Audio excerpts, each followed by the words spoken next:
После сделанной в Израиле операции президенту Казахстана Нурсултану Назарбаеву осталось жить от 6 месяцев до года. По сведениям Ассоциации медицинских центров Израиля, Назарбаев болен одной из разновидностей рака предстательной железы.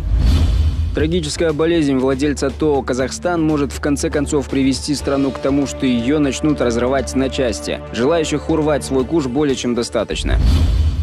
Нужно учитывать, что инфу слили через израильские сайты, а тут круг лиц может быть не ограничен только российскими спецслужбами. Также, учитывая, что наши политики решили поиграть в дезу с соседями-узбеками, то и тут напрашивается вопрос, а какого хэ мы помогаем соседям дурачить их народ относительно состояния здоровья Каримова? Возможно, ситуации схожи? Мы сегодня о президенте никто ничего не говорит. Мы не знаем ничего о его здоровье. Мы не знаем, сколько он зарплату получает. Мы не знаем его семейное положение.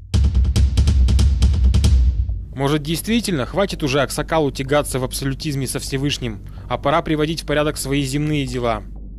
Елбасы Нурсултан Назарбаев. Не исключено, что Назарбаев скоро повезет в своей свите нового преемника для знакомства и благословления в столице стран, которые помогут гарантировать помощь и преемственность курса на семейственность и авторитарность. Пример Уго Чавеса, покойного. Он честно сказал: вот я болею, мне делают операцию. Вот операция не удалась. И, возможно, я не смогу управлять государством. Я об этом заявляю и оставляю преемника. А дальше разбирайтесь, хорош мой преемник или нет.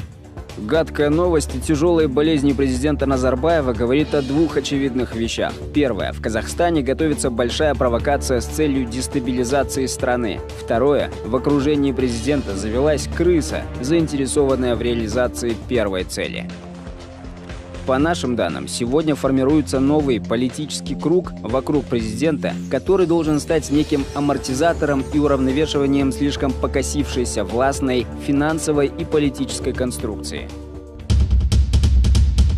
Большая вероятность того, что преемником будет Кулебаев. Во-первых, Масимов является чисто кулебаевским проектом. Он контролирует все властные структуры от имени Сиятельного.